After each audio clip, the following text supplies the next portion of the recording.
What's up, guys? Welcome back to another episode of Inside the Crazy Ant Farm. Holy moly. I just love doing this show. I love coming back seriously. and talking about the industry, because everything breaks. Everything gets so new every week. My gosh, the entertainment we got industry. So much big stuff in industry news this week. It's great. By the way, it's the Bro Show this week. Yes, it the is. girls got other stuff going on. They weren't able to make it today, so it's the Bro Show. Yep. Me, J-Lo, and Soundman Chris. Yeah, Whoop, yeah. whoop. Yeah, it's gonna be a good one. Oh my gosh! And all right, how excited are we? Emily Peachey. Emily Peachey. Not only is she like an amazing actress and like just unbelievably talented, superstar at what she does and been in all kinds of crazy.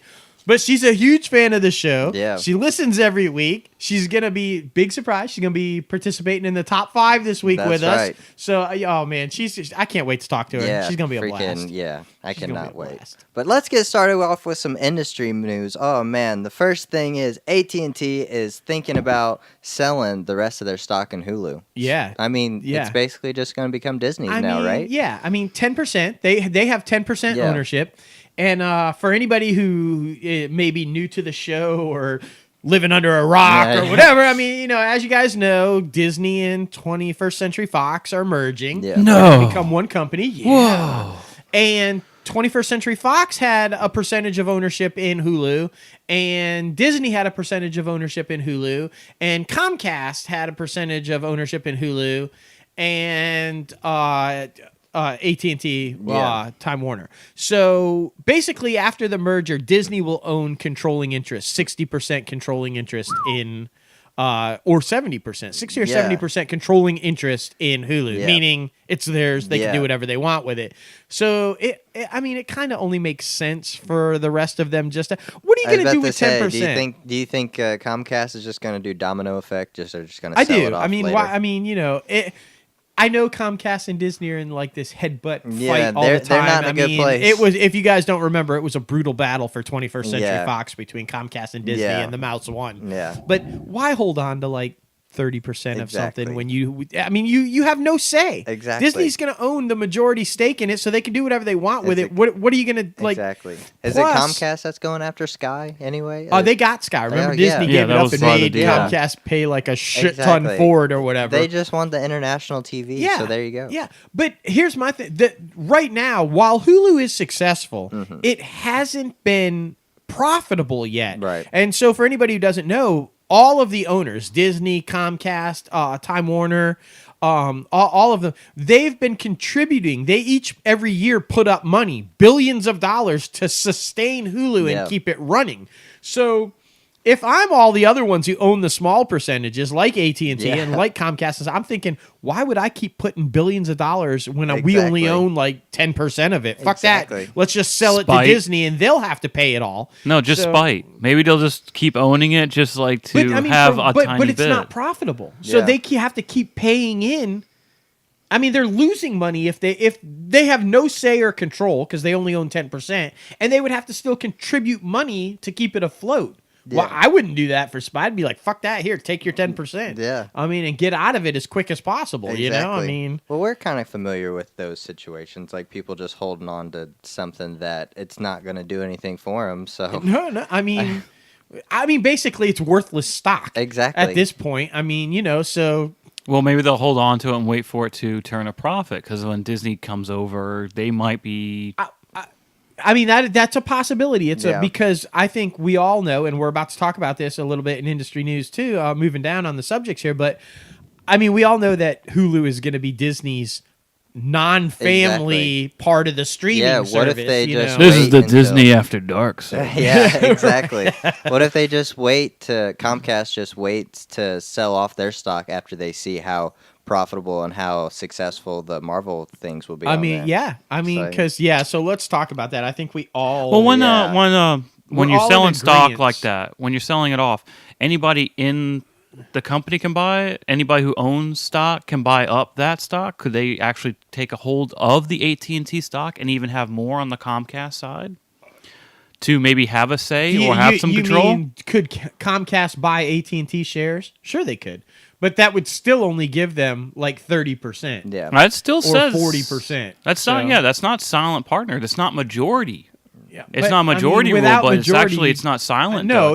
I mean, but without majority, you can't really overrule anybody. Yeah. So I mean, okay. And I mean, you think they would want to go back into that battle with Disney again? Yeah, so. Well, yeah. I mean, they did not have the money. They were going to acquire loads and loads of debt just to get a hold, maybe a chance at Fox. They were offering cash value, which was only like a percentage of what not AT&T, what Disney was going to offer them. Yeah. But they might try pulling some stunt. I don't think Comcast CEO wants to get back in the ring with Iger. Right. I mean, Iger just they already pummeled got him. they already got what they wanted. The international TV. So They I did. mean, it They is did. what it is. All right, so going along those lines, Marvel has hinted at more Daredevil after the cancellation from Netflix. So they're just following suit like Iron Fist and Luke Cage. Like, they hinted at more stuff. Yeah, too. they. Well, we were all worried. It's like, too. no, we don't want to see Daredevil go away. Right. So exactly. here's So an- successful. Yeah. Right. And here's an interesting thing. They just released this a couple days ago. Apparently, one of the reasons that they went ahead and canceled it is because Disney wanted shorter seasons. Yeah. And, you know, It was only 13 episodes. Yeah, right? I'm guessing they wanted to go the 8 route, 8 or 10 episodes instead of 13. And so I feel that like was 10's perfect, though, to be honest. yeah, I mean, that was a part of the reason. But I think, I mean, we've been talking about this week in and week out. We really, our general consensus of thought is that all of these series are going to end up over on Hulu. Yeah. I mean, now that Disney's in control of Hulu, it's an open outlet for them to take their darker and grittier content that they won't be putting on Disney Plus and put it on Hulu. Yeah. And I think you've got Cloak and Dagger on Freeform. You've already got Runaways on Hulu. Yeah. I think, honestly, that both Cloak and Dagger and all of the Marvel shows that were on Netflix, and even Agents of S.H.I.E.L.D., I think, once it makes its run on ABC. Well, I know for a fact Cloak and Dagger is actually on Hulu as well. Like, they just put all the Freeform stuff on there. But I think Agents of S.H.I.E.L.D., I might be wrong, but I think it might be on Hulu. Well, I remember it was on Netflix. Oh, yeah, well, I'm talking about first run episodes, though. I think like new episodes, that's going to be the platform where it is now. Definitely. I know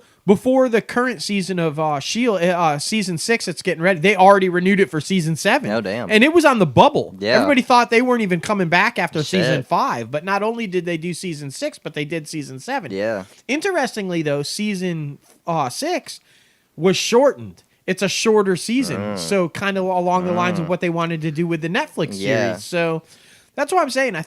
I don't know. I just think they're all going to end up on Hulu. Yeah. Because the Runaways and Cloak and Dagger have already said they intend to do a crossover. Yeah. Excuse me. And on Cloak and Dagger, if you guys have been watching Cloak and Daggers, and if not, spoiler alert, but they linked Cloak and Dagger to Luke Cage. Yeah. Which means they've already connected Yeah. it to the Netflix series. Yeah. So it only makes sense to bring them all together and have them Exactly. just be all on Hulu together. I Exactly. mean, so that's what I think is going to happen. And, you know, while I mean, it's- that's what I think the reason they bought up Fox is so they can bring the whole Marvel property together. Yeah. The only piece of the Marvel puzzle is Sony's Spider-Man. Right. Of which the Russo brothers did say they absolutely know that the X-Men and Deadpool and the Fantastic Four will indeed be entering the MCU. Oh, so shit. They said it. That's exciting. Well, it has to be Deadpool who breaks the universe. He Yeah. has that. He Well- has what's his name? Time ability. But- he can Yeah. break the whole universe. Well, no, the Russo brothers have hinted at, and this is interesting because I think it's going to be a little bit before we see it happen. Yeah. But they've hinted at, because they're done. They say they're done after this second Infinity Yeah. War. But they said they did would such be a good back. job. I know They they're good. would come back for Secret Wars. Now, for Ooh. any comic book fans out there, they know what Secret Wars Yeah. is. But Secret Wars was all of the Marvel universe. Everybody. All of them. It included everybody. Yeah. Including the Fantastic Four and the X-Men Yeah. and like all of the Avengers and gosh. all of everybody. Imagine how Literally. long that movie would be. So, and that's they That's going to be 3 parts. right? Like, so there you go. Though they said they would come back for it. So, I mean, if that's true, that could be where we see the introduction, where they Yeah. slowly start to come together, and the next big culmination Yeah. films will be Secret Wars, which Yeah. would be epic. yeah. I don't know how though they're gonna go around the black Spidey suit then, because like Yeah. anybody who's familiar with Secret Wars, that's where the suit came from, the Right. symbiote came from, was Yeah. Secret Wars. Mm. That's where it first made its appearance. Yeah. So, and But they've I mean- already- Maybe it's in some way they take that Tom Hardy Venom and they inject it into. I don't know. Yeah. That's That a we little bit talked too. about that a couple of weeks ago too. Yeah. That deal is up. Yeah. So, It's Infinity soon. War and the second Spider-Man movie, that's the end it. of that deal. So will Spidey stay in the MCU Or or is not? he going That's- to Well, that it's going to be a Venom new universe? deal. There's going to be something new on the table. I got to That's- imagine. I'm hoping so. I mean, I'm hoping Sony can't so. be stupid. I know. I mean, because They want to expand on Venom's universe now. yeah. Let's I mean, bring it. Just fucking make it all MCU, know, man. right? Just Like, make it all MCU. It would make everything so much I just don't understand easier. why can't the partnership just happen? Just like, come on. Exactly. Look, you can see what we're doing. You can see that Spider-Man's more Exactly. successful than the other ones that you cloistered into your own area. Exactly. Well, people love Tom Yeah. Holland, so. Yeah. So okay, so sticking with Netflix. Netflix is making some serious moves into the film. Yeah. We talked about it a couple of weeks ago on the show, that where they bought the studio in Yeah. Santa Fe, New Mexico. Yeah. Or Albuquerque, New Mexico. Sorry. So now they've got an actual studio, and now apparently they are in negotiations for a long-term leasing deal with Pinewood Studios in London, Pinewood. which is world famous. Everybody's heard of it. It's Yeah. where they do Star Wars, James Bond, like Yeah. pretty much anything that films in, Most of Kubrick's movies, I think, were done at Pinewood. Almost Yeah. anything that's ever filmed on a large scale in London has gone through Yeah. Pinewood. So man, they're gonna have a presence with the studio in Europe. Yeah. They're gonna have a presence in America, and I mean they're making a strong push to say we're a studio now. Yeah. We're gonna be making movies now. Yeah. Like, I mean, that's But interesting. they're taking steps, man. They're taking steps to They- battle. I mean, they are. So we'll have to keep an eye on that. Yeah, I know that seriously. a lot of the governing boards over in Europe were looking at it Yeah. just to kind of make sure, but I mean, it's going to pass. I Yeah. mean, Netflix. Yeah. And man, look out. They have a plan. And speaking of plans, they plan to keep Friends on Netflix, Oh guys. my Everybody gosh. calm down. I'm I'm not even gonna. That's I'm not right. even gonna They're lie. not on break. They're not on break. I was worried, Jesus, man. Twitter, People the Twitter were talking about world, canceling Twitter their and Facebook subscriptions, blowing up. They about it. fucking blew Yeah. up. Yeah, When they found out that Friends wasn't going to stay Yeah. on, and I was and shitty. Look, they're losing all the Marvel shit. They're losing. I mean, come on, they're losing a ton of content. Yeah. Okay. So when they found, for anybody who doesn't know, AT&T, Time Warner, or Warner Media, as they're calling it, they're getting ready to start their own streaming service to compete with all of them, Netflix and all of them. And it only makes sense. They own Friends. It's a Warner Brothers, Exactly. show, and they own it. So they want it. They want to Yeah. put it on there. Well, so they were just going to let the contract end, and they were going to take it. And fucking Netflix was like, "Oh shit!" Yep. The fans went batshit crazy. So okay, are you guys ready for this? Insane. Netflix, after the fans freaked out, paid $80 million Show me the money. to keep Friends on Like, for the next couple of years, at least through the end of 2019. Yeah. Now, here's the kicker part of it, though. $80 million and through the end of 2019. But after that, Warner Media can have it on theirs. theirs as well. So while Netflix might up the option to keep it Yeah. past 2019, it'll be competing on Warner Media's Yeah. streaming service as well. So that's one of the only shows that will be doing that Yeah. because not a lot of shows are on two different platforms. No, especially like Netflix battling Warner and Disney. And while Netflix closely guards their numbers, they don't like to share how many streaming numbers or how much Yeah. money they're making off of.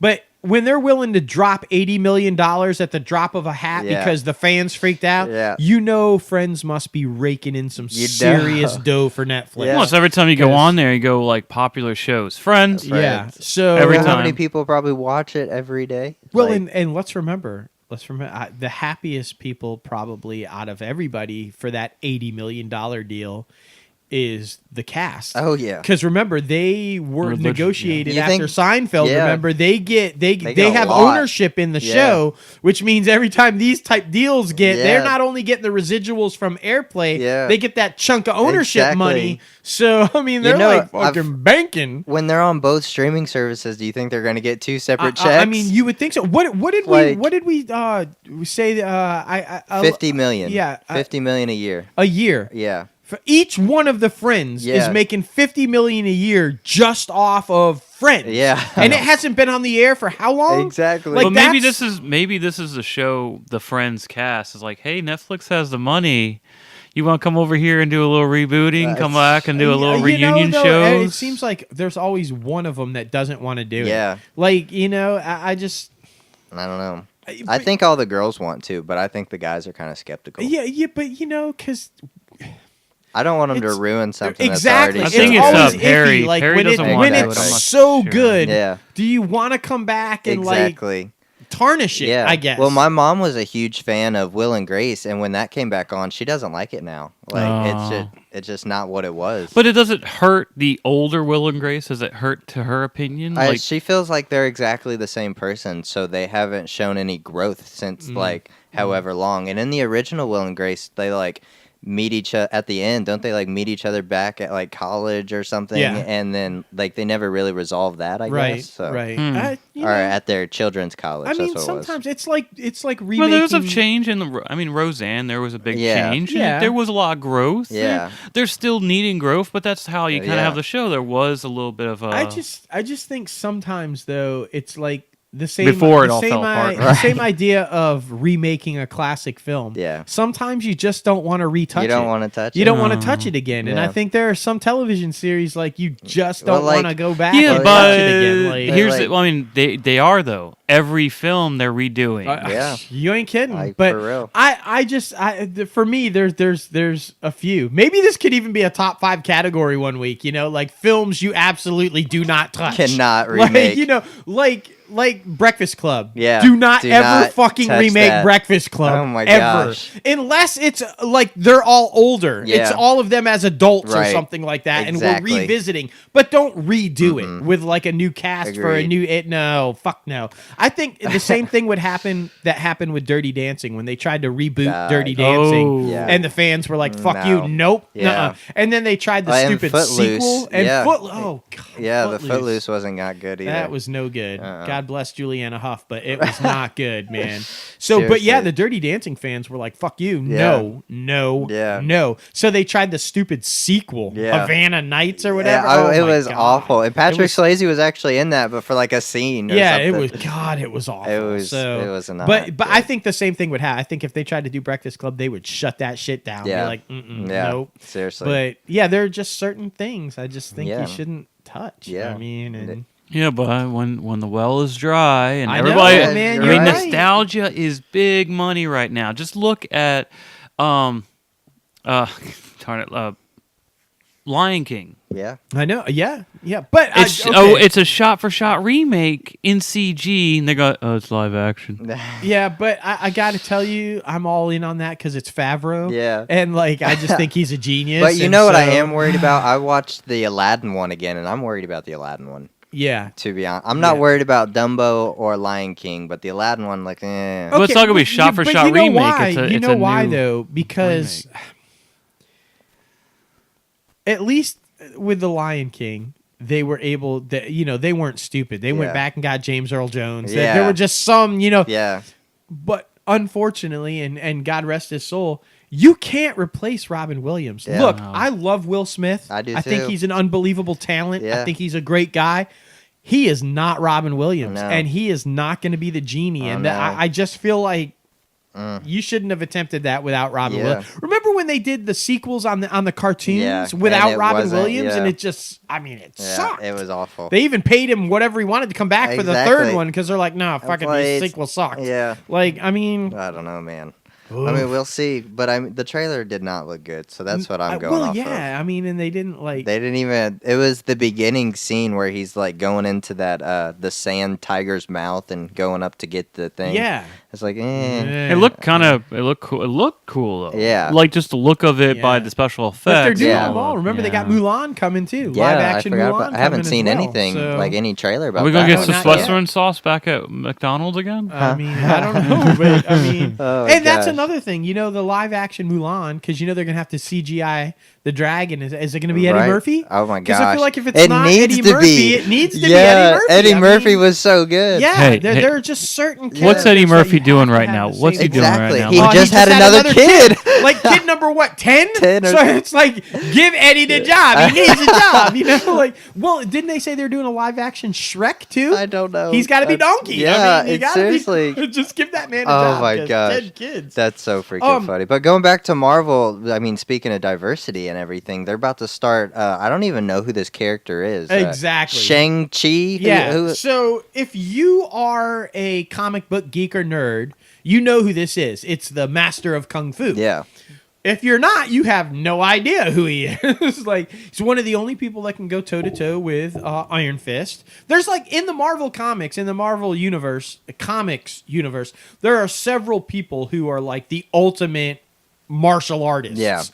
These are it, you know? And so, but yeah, Shang-Chi is the master of Kung Fu. Yeah. But yeah, I mean, this will definitely show, can they take... Like, because Black Panther, I feel like you set him up in Civil War and everything. So while he was kind of a second-tier character, you gave him a huge entrance. Right.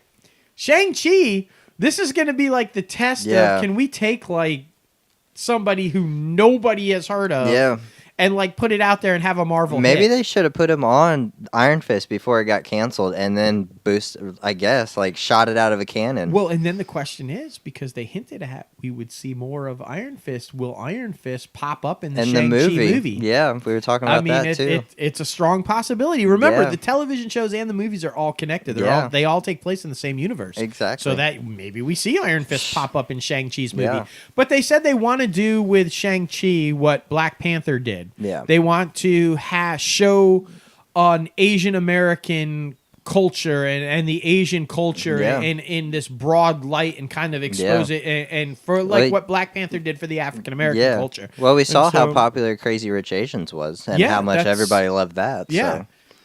I mean, you're going to have to be, in my opinion, but I mean, Marvel just seems to know perfectly what they're doing. They do. I mean, just they have Jesus it planned Christ, out. The new Captain Marvel. Dude, I was just thinking about that. Did you see, it was like, her film and then a hero film, and I was like, oh, that's so smart. Yeah, they just know what. So, because I was gonna say, if you're not careful, it could come off as like a really cheesy Bruce Lee movie. Yeah, you know. But I trust Marvel. I just think they know what they're doing, and they're gonna be like, okay. Well, you know, it's really gonna like.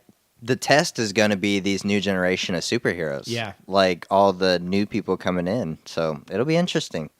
Cannot wait to see what happens. But let's talk about a little craziness. Les Moonves and CBS. Oh man, you wanna take this one? You guys know because we've been following. It's like every week, like Les Moonves is on the show every week, just like Netflix. The Me Too movement since we started the show back in January. Yeah. Okay, so a year now, basically we've been hammering down on the Me Too stuff. Yeah. And Les Moonves, I'm sure you guys know, the former CEO of CBS. Yeah.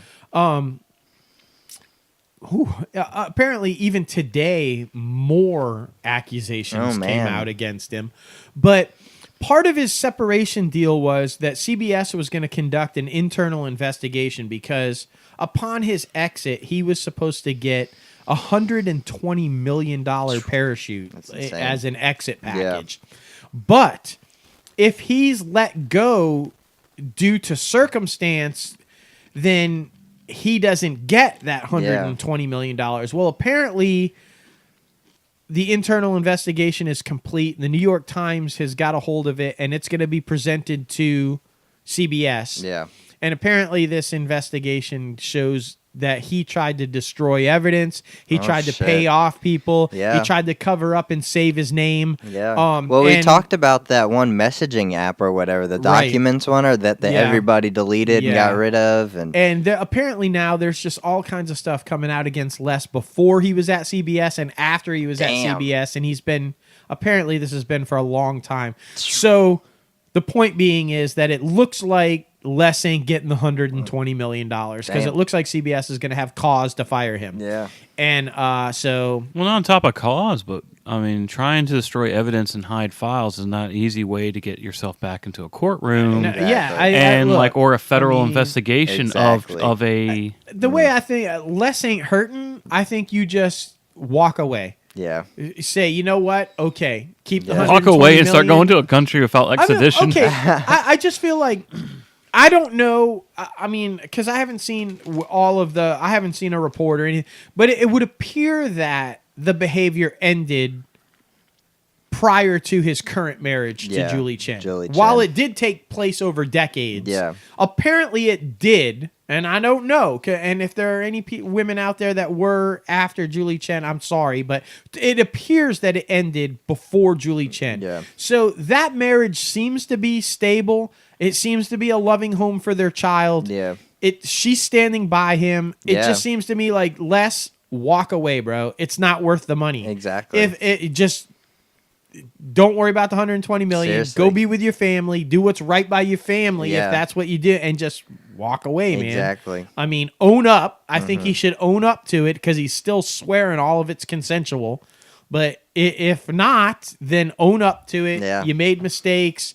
Move on. Exactly. Do the right thing, bro. But yeah, good for CBS because a lot of people were pretty shitty about him getting $120 million. Yeah. And rightfully so. And I mean, still had it all, his office. Like, he was still fine. Yeah. But apparently this report is going to be delivered to the CBS board of directors before the annual shareholders meeting. Yeah. And it does conclude that they have cause to fire him and not have to pay him the $120 million. Oh, my goodness. So, yeah. Craziness, man. And now... On the lighter side. Yeah, a little bit lighter side. A little bit lighter.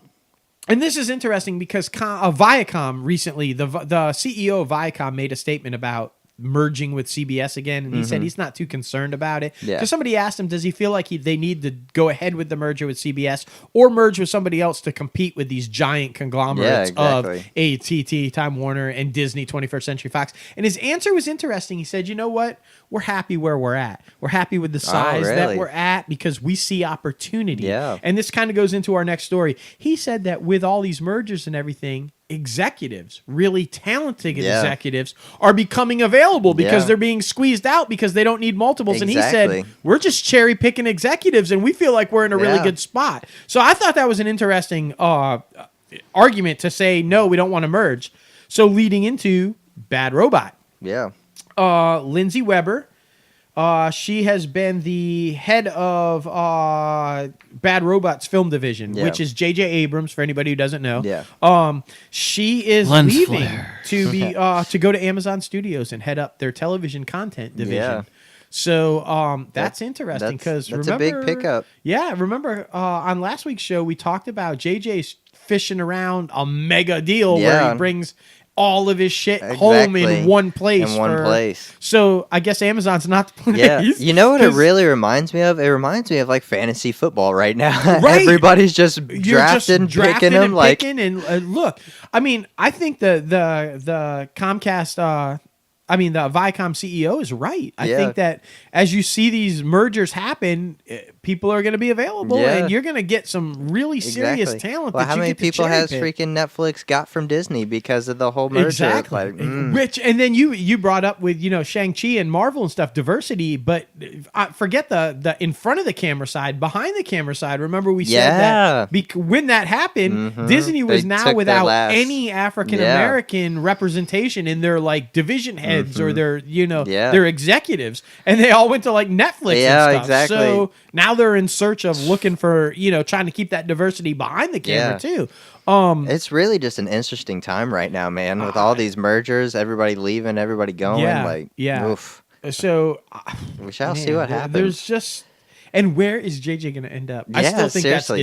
that's Disney. I do too. I feel like that's a perfect fit. He's already done so much stuff with them and for them. Like, and like there's like, Netflix in the water losing a lot of content. But like we said, It's though, true. I mean, J.J. Abrams, it just makes sense because with all of the deals with Marvel, with Star Wars, with Pixar, they've all proven that while they are acquired by Disney, they all kept autonomy. Exactly. They all operate on their own without Disney. Exactly. It's like, yeah, we're a Disney company, we have Disney money, yeah, but we're still our own individual. We're still Marvel. We're still Lucasfilm. Just makes sense. So Bad Robot would still be Bad Robot. Yeah. It would just be House Disney by owned. Yeah. I mean, so well, that's kind of true. I mean, Lucasfilms, Disney took over Lucasfilms and took down tons of the video game market and a lot of the video game support on Lucasfilms because they were going to relaunch several games like Knights of the Old Republic and stuff like that. So That's in a good some point. I ways didn't they really think were, about but that. some ways they're not. Disney kind of controls more on the game and the products going out because that's where they're making their money. Well, yeah, I don't discount merchandising and stuff like that. I'm just talking about complete autonomy with projects. Yeah. With what they do as far as their films, as far as their television and stuff. And then also in a way, like you can see like James Gunn. That was Disney. Wasn't that Disney's decision, not the Marvel company it was decision? Disney. it was Well, Disney. Disney overrode Marvel because Marvel apparently had met with him, and from what I understand, Feige was leaning towards keeping him. Oh wow. And Disney's like, no. Yeah. But So I it's mean, semi-autonomy. well, Yeah. it is, but I mean, you got to I mean, understand. it's the best that you can get Right. from being owned like Disney, that. Right. it's the Mouse House first, Yeah. Yeah. and that's family, Exactly. And like, if it comes down to it, they've got to overrule when it fucks with the Disney image. Yeah. I mean, they're always gonna take Yeah. it. So Yeah. I mean, No, I get that. I'm just saying it's autonomy, but it's not without strain. I will say this though. I know the fans are kind of freaking out, but I'm okay with if indeed they move forward with, because they're talking about getting Thor Ragnarok's director to take over Guardians. That would make sense. And I really feel that would be I awesome. felt like Thor Ragnarok had a Guardians of the Galaxy feel to it.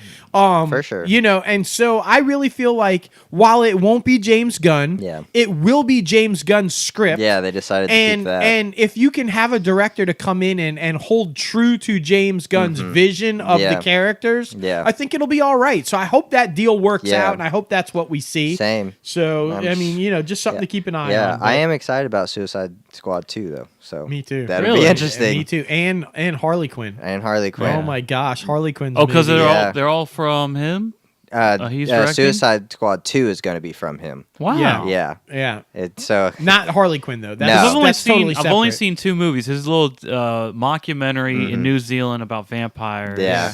And then the Thor Ragnarok. Yeah. And they're both really, really funny. They have really great pacing. Oh and no, it no, goes we're talking through about James Gunn though. yeah. Oh, okay, James no. Gunn's doing Suicide Yeah. Squad too. Okay, no, Yeah. I was talking Yeah, about no, not Other Tiki, dude. but Tiki. yeah. But yeah, he's it's- awesome too, yeah. Oh yeah, it's gonna be It'll a be lot to look interesting. out for. And okay, who's excited about this? This is awesome. I wish Tavia was here to talk about this I one know, because she I loves know. Anchorman.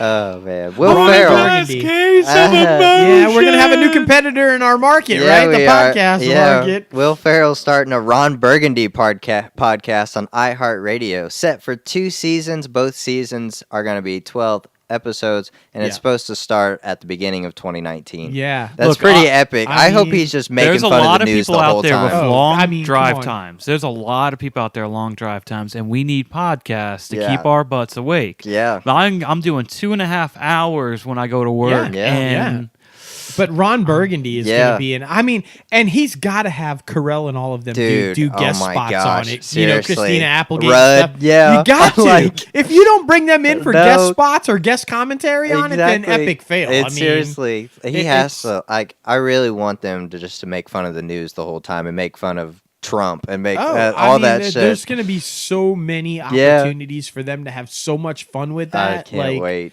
I'm excited as hell for it. Hell yeah. Yeah, I just. But speaking of iHeartRadio, we've been trying to get this show on there a while. You haven't answered back. Just wanted to put that out there. Yeah, put that out there. We have submitted, and apparently it takes a while to get approval. So we're hoping. We're waiting. We're waiting. But some more awesome news just confirmed today, which is Wednesday. Kevin Hart will host the 91st Academy Awards. What? That's pretty freaking awesome. This is interesting too. He will be only the 4th African American to MC the show. Oh wow. The others were Richard Pryor, Whoopi Goldberg, and Chris Rock. That's epic. So mixed results there. Yeah. with those. Yeah. If I'm being honest, Yeah. I mean, they had each of them at least did 2 years. Whoopi Goldberg has 4. Yeah. Richard Pryor and Chris Rock have 2. Yeah. Yep.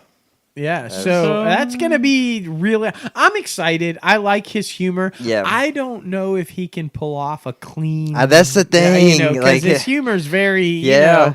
It's crazy though. My mom. Maybe he's gonna go maybe with like one of his like characters or so, in a way, using kind of like calm it down. Yeah, or like more of the dumber. But I mean, he is just getting that show with what is it, Nickelodeon? Yeah. So I mean, we don't know. There's a clean image. He has to have a clean image. Family stuff. So. I mean, we shall see. But I'm just. It's awesome to see how far he's come from being in like the scary movies and then his stand up and now.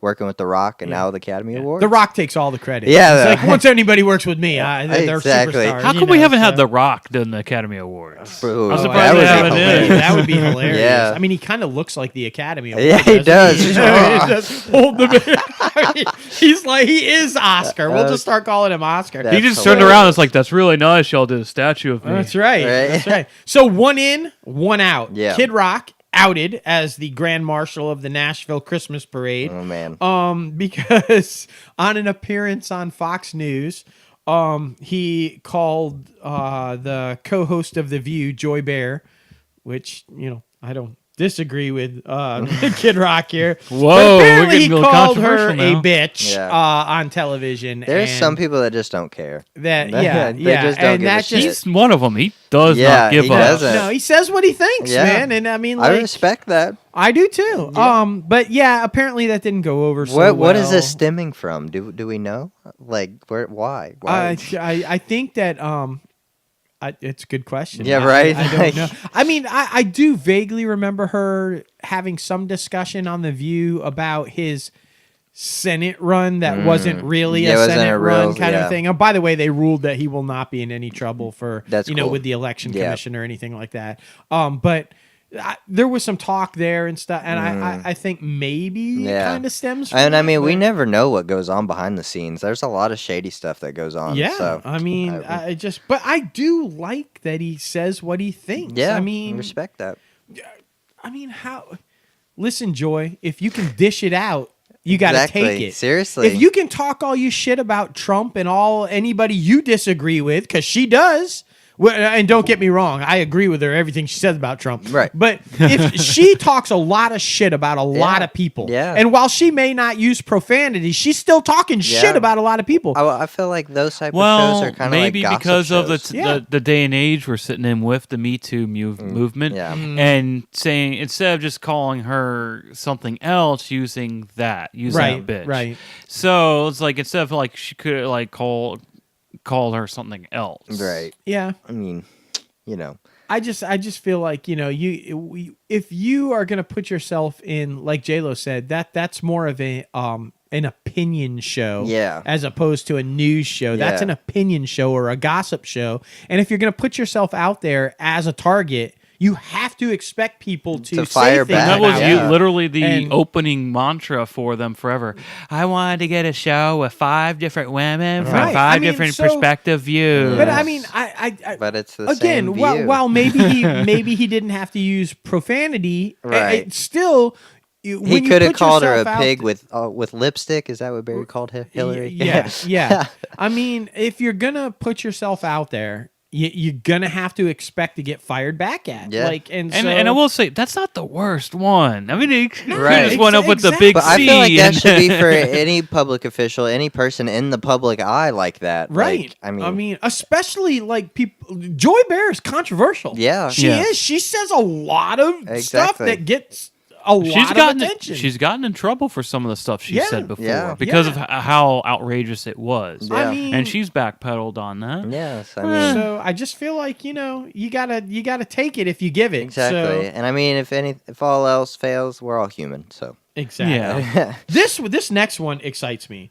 A movie. Now they're saying. So let's set this up a little bit. Yeah. Mamma Mia. Mamma Mia. Okay, for anybody who doesn't know, Mamma Mia was an original story about a woman who had a baby, and she was like with 3 different people, and she didn't know who the father was. But an original concept, an original story, kind of a thing. But it was inspired by and led by the music of ABBA. Yeah. So they announced recently that they're planning on doing the same type thing with the music of Prince. Yeah. Having a film inspired by and moved by the His music of music. Prince. Yeah. Wait, we've already had a few of these. He's done a few of his own movies. No. No biopic. Quick. Yeah. No, I didn't say biopic. He's done his own movies Yeah, but under the Under the Cherry Moon and Under Purple Yeah. Rain. But Purple Purple Rain. Rain, everybody, I think, including his own estate, concede that was his bio. Yeah. That was his life story. Okay. I mean, Purple Rain was him. Yeah. So they Under didn't the- even change the name of like Apollonia and All Vanity right. and stuff. I mean, it was them. Yeah. So and Morris Day and the Times. I mean, Right. come on. And now Under the Cherry Moon, I think you could kind of argue that maybe that was a movie inspired by his music, but still not so much. This one is like a full out whatever the theme of this the story is going to be or whatever. It's going to be a singular movie just with his music being the driving Okay. force behind it. Yeah. Well, I mean, I'm not saying it's not going to be bad because he's Right. already done other movies. I just don't want to say this is the first one inspired by yeah. his music. It's like, no, No. it's not. Like, Don't even try backpedal. that. No. I'm excited by it though because I love his music. I'm Yeah. a huge fan of Prince, always Yeah. have been, and I think that it's gonna be awesome. Yeah, I mean, it's gonna be awesome. I'm really excited too, just to kind of away from the story a little bit, but still about Prince. When they announced that he has literally tens of thousands of songs Yeah. in the vault Exactly. that were never released. Well, that's because on his, well, I want to say compound, but on his mansion, Yeah. every room is mic'd Yeah. for recording. Oh, shit. So if he just thought of something, he Yeah. wakes up and starts singing it out Yeah. Right. to have And it, and then he so- has it recorded. Yeah, Oh, wow. and apparently there's thousands of finished songs and then unfinished or songs. So I mean, probably for the next 20, 30 Yeah. years they could put out Well, we albums. were talking about Well, it. I mean, like- it's some of it wasn't good enough for him to release Yeah, out. but you remember though, Prince was like a crazy fucking perfectionist. perfectionist. Yeah. Like that music's probably kick ass, but for him wasn't good enough. yeah. I mean, Well, you have like the Michael Jackson tracks that were released after that were remixed. Right. They didn't do so great because Yeah. they weren't as great as his other works. The Yeah. reason why he put them away in the vault. For example of that one, Drake sampled one of Michael Jackson's songs on his recent album, and Yeah. I did not like it at all. Oh. Yeah. And I'd Yeah. never heard this like sample from Michael Jackson, so it might have been like unreleased. So that's why I say that. well, Is I this know going to be I'm- on your review I'm show? probably No. but I'm probably going to take a lot of heat for this, but I'm going to say it anyway. Uh-oh. I just think that Prince, as far as musicality and writing and just overall, better than Michael Jackson. I think that Michael Jackson started on the downturn, Yeah. and when he started on the downturn, his musicality, Yeah. his ability to write, it just all kind of faltered. It all Yeah. kind of sank with the spiraling downturn of his life. I think the last one that I actually liked was Bad, that album. Yeah. Like, Yeah, and I that don't was know. like the last one where everything Early was kind of 90s. still okay. Yeah. And then the downward spiral just started, and I Yeah. think it all went with him. Yeah. I mean, he couldn't really sing anymore, Yeah. and he couldn't I just Yeah. I don't know. Yeah. I just feel like where Prince, on the other hand, just kept going, kept Rocking. performing, Yeah. kept like so. There's no. But his telling what's in albums his weren't doing as great as they used to be. Yeah, on but some of the newer ones. Prince's albums, that was a dispute with music companies as opposed to what? Because I mean, remember at the one point he had put "Slave" on his face. He Yeah. was in a big dispute with Yeah. Warner Brothers. Yeah. and then he tried to do it on his own via the internet and stuff like Yeah. that. And I mean, so the lackluster sales and/or albums not doing as great as they once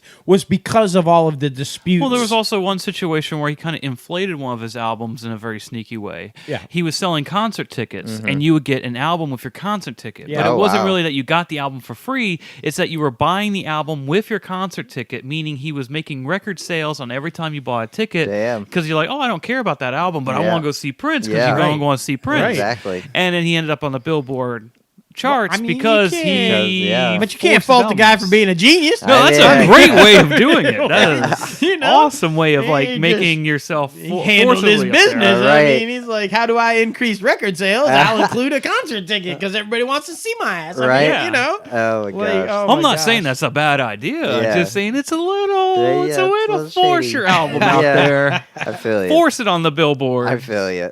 Well, sticking with music artists and especially drama queens, Ariana Grande's "Thank You Next" video breaks YouTube record for the most views in 24 hours with 50.3 million views. 50.3 million views in That's a 24 lot. hours. That is a Yeah. lot of views. Yeah.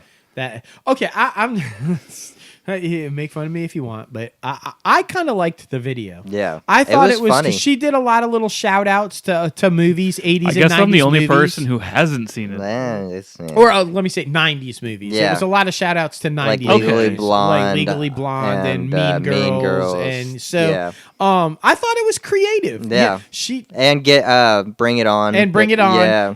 She takes a couple of shots at Pete Davidson and Pete she, Davidson, and and pretty some basically people. everybody she was Yeah, with. I mean, but I think this is. I think it was more of like everybody else. She Yeah. kind of like was supposedly what I heard, she was a lot softer on him. Well, she was softer on him, but she still takes a shot at him. yeah. It was, But for me, I think it was probably just therapeutic for her. Yeah. She was just like, I got to get all this out. yeah. This is what I do. I got to Well, I just hope kind she of like. just stays single and finds herself Well, then, that's- because that's what in basically the music song's is about. you're putting your Yeah. heart out there. Yeah. You're getting a mind space and you create Exactly. the song But- out of a situation, and usually the more emotion into it, the better Yeah. it gets on Music's the all radio- about on the how you charts. feel. Yeah. You brought it up though, because the song is about it, and I think it's important. We've talked about this with guests a couple of times. I think in order for anyone to have a successful relationship, you have got to first be okay with yourself. With yourself, You've yeah. got to love yourself. You've got to know who you are as a person, Yep. where you're going as a person, and you've got to be because if you're not okay with yourself, you will never be okay with somebody Exactly. else. So, and I think you're right. The song is about that, and I hope she does just step back, take some time, Yeah. say, I got to find where I'm going. I got to find Exactly. where I'm comfortable and who Yeah. I am, and then Exactly. I mean, she's 'Cause young. We talk about all the time child actors, Yeah. like the trouble they Oh my go through and gosh, yeah. everything, and coming up in the industry. So I'm just hopefully she doesn't turn into one of those stories. I hope not. Well, and she's dual. Yeah. You know, not only child performer as far as singing, but also acting. She's kind of been yeah, I was in talking and about out. Victorious and shit. Right. like, So yeah. kind of like in both industries, Yeah, she's kind of exactly. grown up in, and both are beasts to grow up Exactly. in. So to have to go through both, I mean, Exactly. look, Demi Lovato, same thing. Exactly. Acting and singing, and we all know where that went. Yeah, So we talked about And Lindsay that. Lohan. And Lindsay, Amanda Bynes, yeah, like, I mean, just Amanda Bynes now.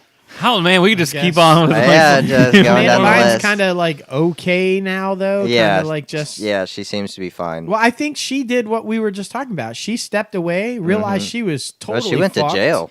and Yeah. and said, "I gotta find me." Yeah. I'm just like I'm Exactly. fucked up. I gotta find me. But there's that pressure. It's being put into a pressure cooker, turned on high, and there's no release valve. There is no way to get away from everybody. Right. Like Lindsay Lohan, she's doing great because she went to Greece and opened a club. Yeah. But is she though? Is she doing That's what I've heard. great? She's I been. mean, well, I've heard she's doing better because she Yeah. stepped away she from the Well, says light. I mean, she's doing. We've seen a lot of stuff. She has a Netflix show, I think, She does. on Netflix right She now. does. So I mean, I haven't watched it. I mean, from the trailer, she Yeah. looks kind of rough, Yeah. but maybe that's all just from And I mean, okay, the years to be of fair partying. though, let's be equal opportunity. We're not just dogging women here, like Drake Bell and like Yeah. I mean, they're numerous. Exactly. Let's see, Danny Bonaducci. Yeah, Danny Bonaducci. Exactly. David who's- Cassidy. Yeah. I mean, Jesus, The kid from Zach and Cody. freaking Dylan Sprouse? Or? Dylan Sprouse. Yeah, I think Dylan Sprouse. Because Cole Sprouse is like everywhere right now. He's about to put out another movie. Well, Dylan's kind of making a comeback though. Is he? He's Yeah, kind he's starting of. to I come think back. he's kind of been, shifting and coming back. But Yeah, I think I saw a story with him. He has like his own ale company or some shit. Yeah, it's Like, out of I think New York. Yeah, like, I think a lot Or of it, up in that area, New York, Pennsylvania. In that Yeah. area, he has his own little East beer Coast. brewery. I That's think a pretty lot cool. of it comes down to though, and we've talked about this before too, who you surround yourself with. Yeah. Yes. Who Macaulay Culkin. Like, I yeah, mean, going back. Oh God, Macaulay. Yeah, not a good idea to surround yourself with Michael Jackson.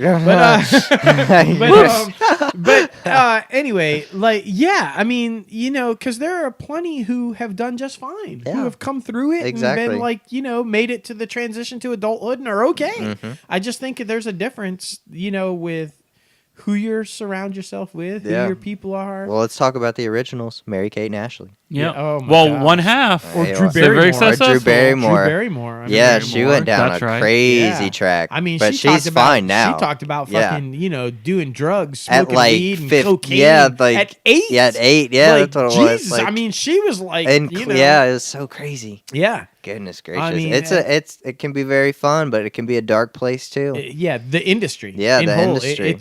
Well, it's all sure. dependent, and again, like you said, it's all who you're surrounding yourself with. And the same thing Exactly. doesn't even happen in the industry; it happens out in the regular world too. Yeah, If you're absolutely. hanging around with a bunch of people, all they want to do is get high Yeah. and escape from their life. That's what's going to Exactly. happen unless Yeah. you get away from those people who want to be addicted and wants to stay there, Exactly. because they'll bring you down too. If they just want to keep doing the drugs, you gotta just let Enablers, them go man. and Yeah. get If away you from surround them. yourself with enablers and people who are going to ride your Yeah. money train and Yeah. just keep telling you Well, yes we and watched giving that you in shit. Bohemian Rhapsody. We went Yeah. and saw it. Freaking what's his face? Paul Peter. What? His name started with a P, but Yeah. it was just taking control of Freddie Mercury the whole time, and like, and just, I mean, you got to be careful. Man. Yeah. I mean, people will use you and abuse you. And exactly. What's the old phrase? It's who you surround yourself with. You Or- are who you associate yourself Yeah, with. you, go. Yeah. You are who you associate yourself Yeah. with. So I mean, that's Well, plus too, I think a lot of it goes into who you are when you start. Yeah. Like I feel like if you're in a good place with yourself and you know who you are and Yeah. you're confident in life and you are okay with you're going in strong and you're going to be Well, okay. that's why it's so hard for kid performers because Exactly. they don't know who they they don't are have yet. their identity. They yet. have no Exactly. idea what's going on. Yeah. Everything's innocent to being the made world. for So them. when someone comes up who's Yeah. lying and says, "Oh, I can do this for you, I can do that," Exactly. and You're like, okay. "Oh, cool, yeah." Well, Like- in some unfortunate cases, I mean, it's their parents Yeah. who are enabling and Yeah. stealing their money and like Exactly. doing. I mean, Macaulay you know, Culkin and I guess his dad was a complete dick. yeah, like I mean, so Danny Bonaducci, since we already I said it, I love saying his name. He was getting abused and beaten, had Oh, a wow. terrible home life. The actors who were working with him were taking him home on weekends because they were so worried about him being with his you family know, during the week or during the weekend. Different Strokes. All the kids on Different Strokes, Todd Bridges, Gary Coleman, Yeah. and Dana, Yeah. what I mean, they all died Yeah. except Todd's kind of cleaned himself up now, but they were all in Yeah. fucking trouble. I mean, It's so just crazy. yeah, it's nuts. It really is nuts. Yeah. But So on the lighter note, On a lighter note, yeah, so Hootie and wow, the- that got deep on Ariana Grande. Huh? Wow. Like, damn. Hootie and the Blowfish are Yeah. coming back, baby. Oh man, they're getting back together to record a new album and then go on tour. It's been over a decade since these guys have been back together. Yeah. Hootie, It's don't call me insane. Hootie. Yeah. Darius, don't call me Hootie. Yeah. He went on a little solo country thing. Yeah. Like, you know. well, you And can I kind mean- of hear it if you music. listen to Hootie and the Blowfish. You can kind of hear it. Yeah, a little little bit twang, of little little twang in You there. can- by the way, have you ever heard that whole thing though? He's like I am not Hootie. No, That's really? not, That's yeah, not the my name. Hootie and the Blowfish. They had this big old long thing, and for like years in interviews, he would be like, "I'm not Hootie." Yeah. Hootie and the Blowfish it It's just means the something name. else. Just the name, but Yeah. I am not Hootie. Yeah. They are not the Blowfish. It's just the name of the. So yeah, it was hilarious. It's But so fuck it, he's funny. Hootie to me. Yeah, I'm like, exactly. And, you know, so. But I mean, I'm really, excited. the only All right, so we're going to knock off Darius Rucker And for Darius interview. Rucker. no. I mean, That's so funny. But really, the only song that I remember from his quote unquote country days was Wagon Reel Yeah. Isn't that even in a remake? So That's it's a cover. Yeah. But, I mean, I guess Because he there's had- a ton of country artists and then also a ton Yeah. of punk rock artists love to do wagon Oh, wheel. shit. Yeah. I mean, I guess he had a pretty successful run though. I mean, he put out a few albums Yeah. and like I guess he did but pretty you good. think But I don't want to call him the Blowfish, but you think the rest of the group was like, hey, it's time to make that money? I do. I think residuals were drying up, and they're like, "Yo, bro, it's been a fun country experiment, but we're starving." Yeah. But I mean, they had a huge fan base. Yeah. I mean, they were huge back in the day. So, and I'm excited. I mean, I like Hootie and the Blowfish. I love their music. I must say, I've never even heard a single song from Hootie and the Blowfish. I only want to be with you. Nothing. Oh, come on! I guarantee if we played some songs, you'd be like, "That was them. That was them." I You've mean, heard the songs. Maybe. Yeah. We'll have to. But yeah. That sounds like a show now we should have. Is like we're introduced J-Lo into music and movies he hasn't We'll seen do a before. Name That Tune edition. Name It'll that be tune. fantastic. Oh my Name this gosh. tune and who did it. That's funny as That shit. would be freaking hysterical. Hell yeah. So, but look, I mean, because I just think that the way even our podcast has kind of evolved and everything, we're talking about movies inspired by Prince music and Ariana Grande doing acting and singing, and you really are seeing this like culmination of all of the thing just coming together. Yeah. It's all now just one industry. It is. Film, television, music, Yeah. digital, like it's all just like all really coming together. Exactly. And I think that's why you're seeing these mergers of all the big companies now. They're all slowly realizing this It's is a group all package. package type thing. Because I mean, Netflix has been doing that with the music and Yeah, Well, They're Disney's all been doing it from self-contained. the get-go. Disney Yeah. used to not at all hire outside musicians yeah. or music Yeah. for their movies. They were making it all in-house. Yeah. Like when they did Daft Punk, I was really surprised. They brought Daft Punk in for a Tron Legacy. Yeah, I didn't Oh, know it's that. perfect choice. Yeah. But they brought them in to do it. That was a rare thing. Yeah.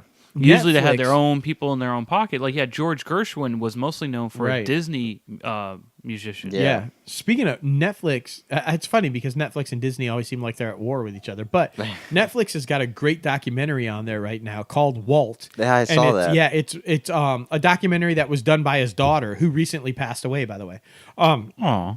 But it's just a fantastic. I watched it the other day, and I mean, it's basically Walt from the beginning, Yeah. coming up, and it says about how the buying of the Burbank studios Oh, wow. and like the building, and Yeah. during the war they moved in troops in Yeah. there to build stuff in their Oh, studios and shit. stuff, and they had to lay off a lot of the people because Yeah. they had to house the troops Oh, and everything, wow. and they got a lot of the troops who got so interested into what he was doing, they Yeah. wanted to be producers, and they were actually wow. helping him pick scenes for films and Yeah. like do the kind of it was I mean just a really really interesting, and they Wow. go into the whole reason that he built Disneyland and the Yeah. reason that Epcot, and a lot of people don't realize that while Epcot didn't come first with Walt Disney World, it was the main concept for Walt Disney Oh, World. wow, really? Was Epcot, and Yeah. it was supposed to be a community that ever evolved, Yeah. would consistently keep changing, Yeah. and always, and so like that was what Disney World started off intending to be, was Wow. just Epcot. Dude, I And love it Epcot. became- That was honestly my favorite part of Disney World. yeah, So- and so it just, if you get a chance, watch it. It's Yeah. called Walt, and I mean it's a fantastic documentary. Hell yeah. Hell But- yeah. Okay, so speaking of Speaking of. fantastic, our guest I guess. Emily Woohoo. Peachey. Emily Peachey. Emily Peachey. Yes. You guys have no doubt seen Emily Peachey. Yeah. If you have seen anything in recent, time, 13 Reasons Why. Well, I mean, if you even follow us, she's one of the actors that we met out in LA one time. Absolutely. Yeah. Absolutely. She's just like got to be one of the nicest people we have ever met. Yeah. Aside from being unbelievably talented, Yeah. and she's been in all of these different things as an actor, she's just one of the nicest people you will ever meet. Yeah. She has this amazing outlook on life, and the way she approaches it, and she's a go-getter. Yeah. We're going to tell you a little bit of story about 13 Reasons Why Yeah. with her. We're going to get into it with her. Wait till you hear this. She is a go-getter. Yeah. Which I really love. I just love her approach. And she likes wine. That's she's true. So you're a fan? I'm a fan. Yeah. Her and I share a passion for apothic wine. Yeah. Yeah, we're Apothic really happy wine. about that. But all right, cool. So let's give her a call. Yeah. Hi. Hi. How are you? How are you guys? Good. How are you guys? Oh, we're doing awesome. Amazing. Yeah. Having a good time like always. You guys always have the best time. I love it. Yeah, we really do. We're really excited to have you on the show because Seriously. About time, to be honest. Yeah, for real, right? About wow, time. you guys. I'm so excited to be on. Seriously. Yes. Well, first, let us just say thank you so much for always being such a huge fan. I mean, it was so awesome when we came out there and met you in LA, and you were like literally bringing up things from previous shows. Yeah. Like, we love the fact that you're a fan of the show and that you listen, and that, I mean, we couldn't thank you enough for that. Oh, that's so sweet. No, I love you guys. I love your energy. You guys are like so positive all the time and like just so passionate, and I love it. I love it. Well, ditto. We were just literally talking about that in your intro about your outlook on life and your approach, and you're always so happy and go-getter and positive. And so ditto. We feel the same way about you. Oh, that's so nice. I don't know about you, but I'm drinking wine, Emily. Drinking? He's already drunk? I was like, Emily's going to be on the show. I have to have wine. I like it. I wish I was drinking wine right now, but unfortunately, it's like 1 o'clock here. So That's true. That That's makes true. sense. Hey, it's 5 o'clock somewhere. There you go, Chris. There you go. Like, you're in the clear. You're in the clear. Me, it's a little questionable. But You're right. You're right. All right, so I know we're normally apothic, but I'm telling you, I'm trying this new stuff today called Menage a Trois, and it. I love it. Yeah, it's fantastic. I hadn't tried it before, but it's delicious. So if you he haven't bought had it just for the gotta- name. That's literally ooh, I like this name. I did not just buy it for the name. Come on.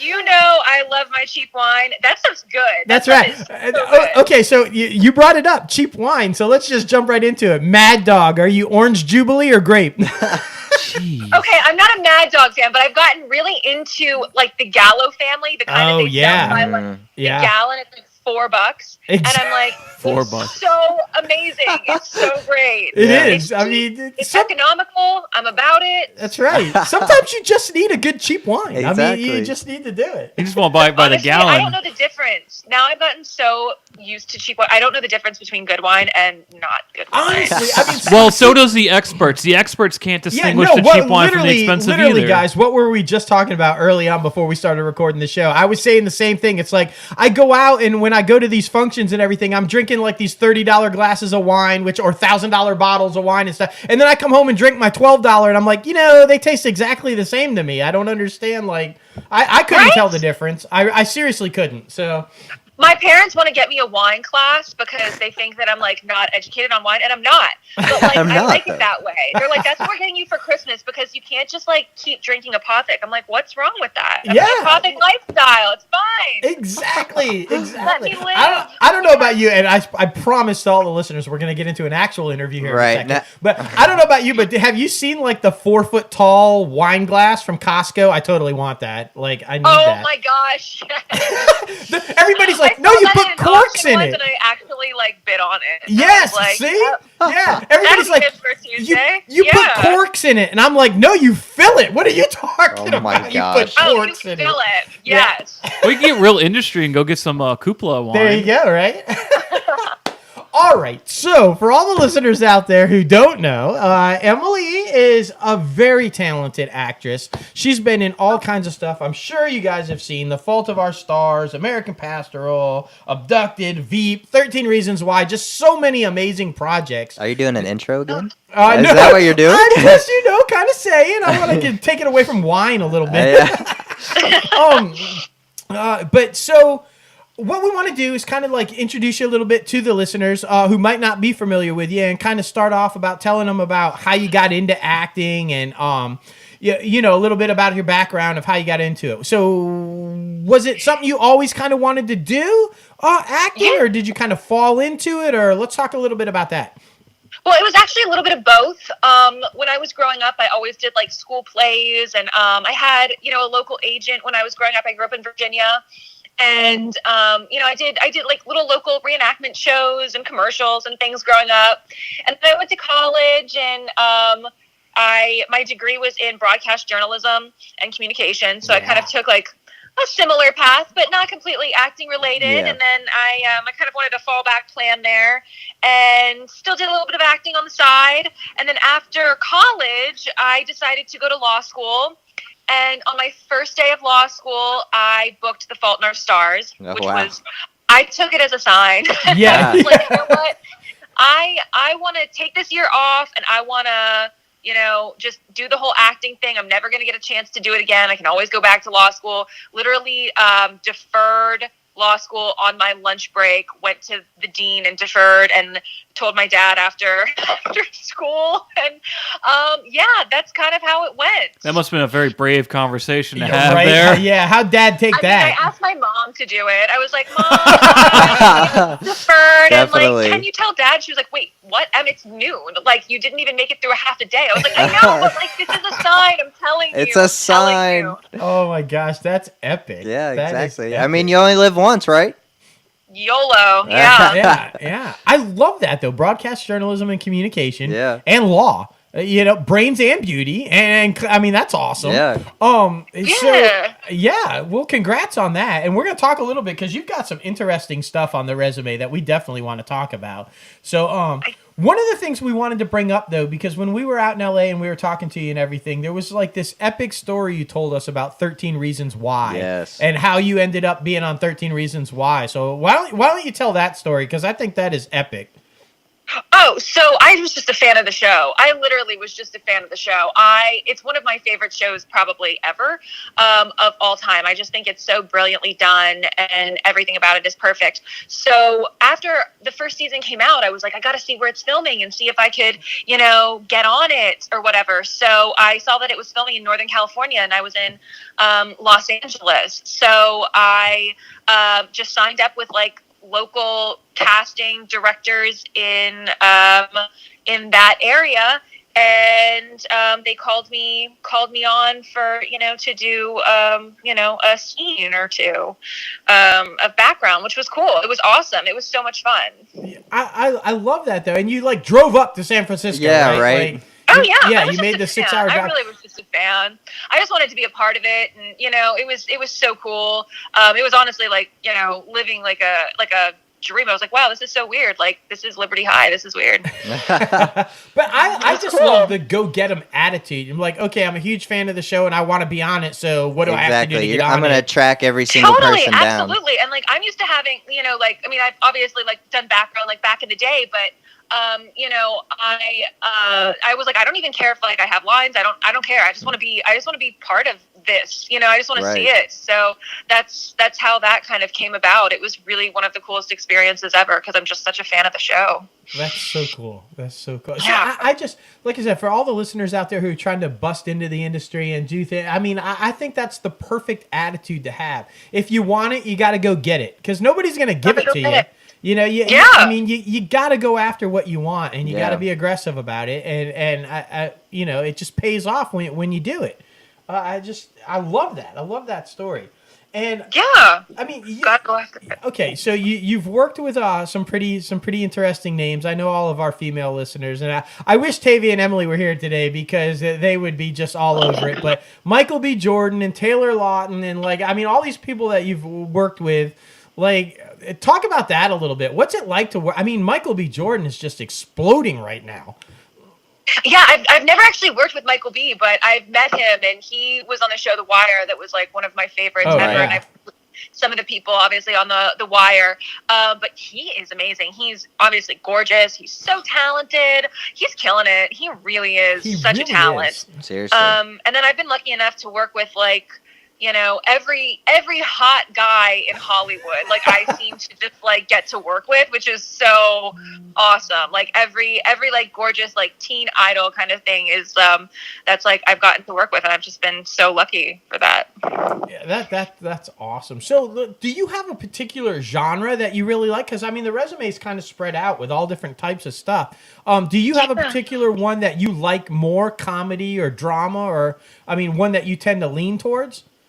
You know what? I don't. I'm kind of all over the board with that, and I think it's kind of fun to explore all genres, and just to show your range, and like, hey, I can do comedy and I can do drama, and I think it's fun to do everything. I think it's really, really fun to explore the different categories. But I don't have a preference at all.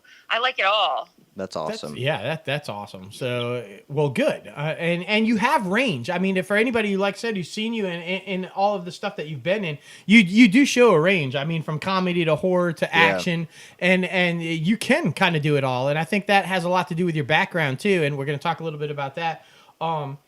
What challenges have you found? So let's talk about this a little bit because we had this in the industry news a little bit earlier, and I mean it's kind of been a thing that's been developing and ongoing and doesn't seem to be going away anytime soon. The Me Too movement, has it kind of changed your approach about how you do things or how you've gone after auditions, or affected you in any way of your process and what you're trying to do with your career? I've never like had any experiences like that personally, so which is great, but it's such a sad thing. It's it's interesting, all the stuff that's like coming out about it, but personally I've never experienced it, which I'm so thankful for. Yeah, that's good. So I think that's good, and I'm like counting my blessings every day that I've never been in that situation, because I think it would be just so difficult. Absolutely. Have you seen a change in the way maybe the industry approaches now, a change in the auditioning process? Or, I mean, because, everybody talks about how the industry, now that it's been exposed, is working to make changes to make it so that it stops happening. Right. So, have you seen that? Have you seen a movement to where it's actually seeing change within the industry? I'm sure it is. I haven't seen it personally, just because I haven't ever seen anything like sketchy happen like personally. So I haven't really noticed like a change, because I haven't really experienced like the sketchy part of it. But, I'm sure it is. I really am, especially now. Like I'm sure it is. I just haven't seen it personally, but I'm sure. It just could be that it's more safeguards. Like there was already people doing it correctly in sides. There's just certain shady sides, and maybe they're putting more safeguards into it, and she hasn't seen that. Right. Well, or it was a good side. I think it has a lot to do too with who you surround yourself with, and the people that are involved in your career, and so I think it does. And thankfully, you haven't. So we're glad to hear that. Another thing, I know another thing that's huge in the industry right now and is playing a lot, social media. How has that been?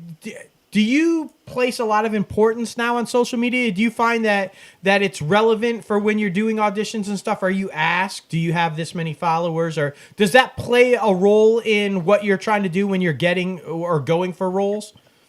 Yeah, even in the past, just like 5 years, that's really changed a lot. When I would go into an audition or an agent meeting or whatever, I was never asked about social media. And now, it's a pretty common question in any meeting or audition I go into. They ask, how many followers do you have? Are you verified? What platforms are you on? So I think I'm really trying to step up my social media game, because I naturally am not really active on it, but I need to get better on that, because it really is, changing the game. And it's, the whole like age of like influencers and all of that stuff. And, these people are getting signed by huge agents and getting movie deals based on, follower count. Yeah, right. And it's so important. I really do think it is. And if you have, 1 million followers, companies come to you and, ask you to advertise. It's like, it's the perfect, advertising. So it's definitely important.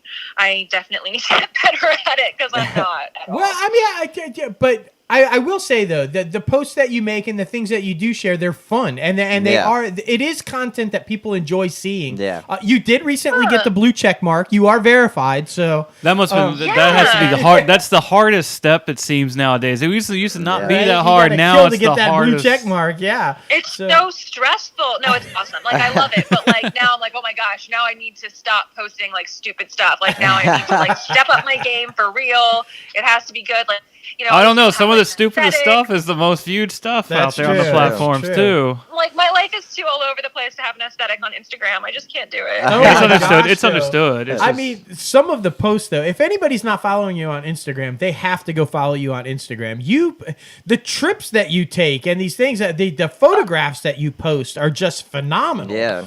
They should be I following go on a lot of wacky trips. I love to explore, so I definitely go on to the most exotic, not exotic, but like just the weirdest places. Definitely without doubt. Exotic. Yeah, I vicariously lived through you so many times when you post these pictures. I'm like, I have got to go to this place. Like from Joshua Tree and those places. Like, she finds the coolest place. And I still, to this day, I still think the most epic pick is that sunset pick at the observatory. Yeah. Yes. Oh my gosh, my mom took that. I'll tell her you said that because she will be thrilled. Oh my gosh, yeah. It is like just an absolutely amazing photograph. Didn't you get asked to leave after that? I got like almost thrown out. Oh my gosh. But it was totally so worth it. Yeah. Totally worth it. There was a guy doing like parkour, like on the railings there. Oh. And they didn't care at all. And what they were yelling at me for taking a picture. I was like, there's literally a guy like flipping off well, the structure. It's just like being the slowest speeder on the highway. They can get that guy and pull him over. They can't touch that kid because they can't catch him. But they can catch you. Yeah. Oh my gosh. That is hilarious. Yeah. So, okay, let's talk a little bit about the growing up, because some of the things that really stuck out to me. First and foremost, I want to talk about you fronted a band as a lead singer when you were 11. Oh my gosh, no! I went to this like camp when oh my gosh, how did you guys know that? That's so funny. Because Dustin and J-Lo here, they go deep diving. I need to like take that time. No, when I was like 11, I went to this camp where you like formed a band, and they would like this one time at band camp. It was like one time at band camp, yeah. Oh no. But yeah, and I like fronted this band, and I did it with my friend, and she had another band, and then she didn't want to sing in front of people, so I actually ended up fronting her band too. So it was like it was very funny. Wow. So okay, that's a story I've heard many a times. It's the same bandmates. There's like 1,800 bands, and there's like same 5 guys. So when do we get to hear Emily sing? Right. Never. It was so bad. Never. Like I want to be a singer so bad. It's not even funny. But like I cannot do it. I'm telling you. I don't know. In this day and age, you can get some vocal tuning and some good sound experts. But I'm telling you, when I'm out there next, we're going to do some karaoke. Oh, we'll do karaoke for sure. There you go. That sounds like a plan right there. We'll get some cheap wine, and then we'll go do karaoke. It'll be awesome. There you go. And then Instagram will have a field day. Night. That's right. Okay, another one that was extremely interesting. You actually did crew in high school. You rode, which I did. That's impressive, because that is not an easy thing to do. It's intense. It is very intense.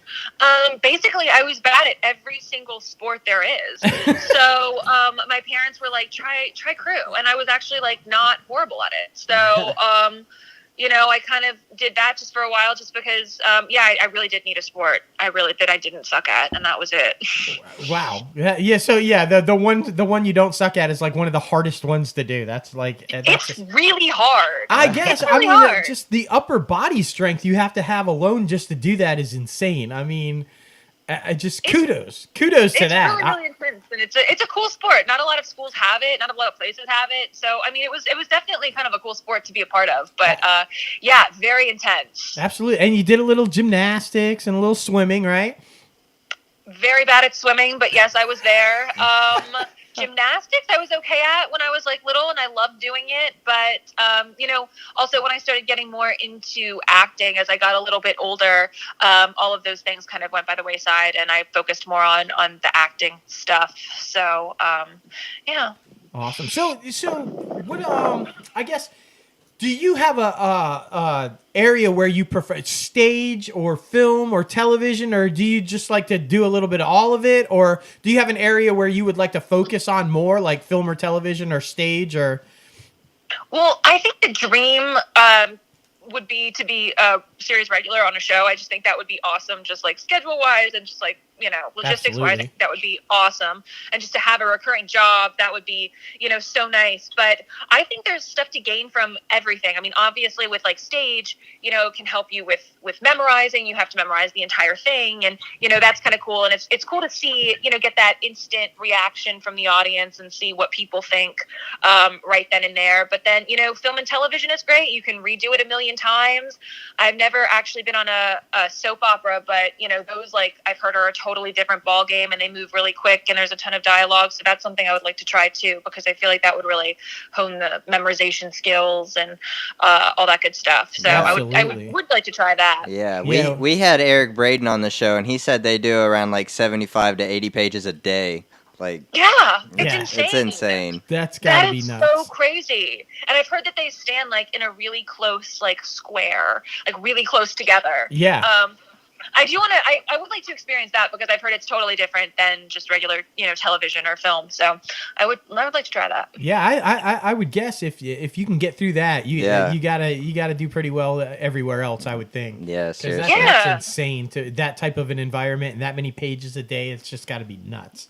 There's so many episodes too. It's crazy. Yeah. But boy, I mean, you get a good character. You're on there forever. I mean, it's a good gig to get. Yeah. Victor Newman, seriously. like 30 plus years. Like, exactly. It's insane. So, okay, another little interesting piece, which I think the listeners will really find interesting. You actually interned at the White House. Yes. How awesome was that? Weird. That was during the Obama administration? That was during the Obama administration. Yes, this was like summer 2011, I believe. Yeah. Yes. Summer 2011. Yes, it was the coolest job ever. I mean, it was awesome. I have no idea how I got it, to be honest. Yeah. Well, it was correspondence, right?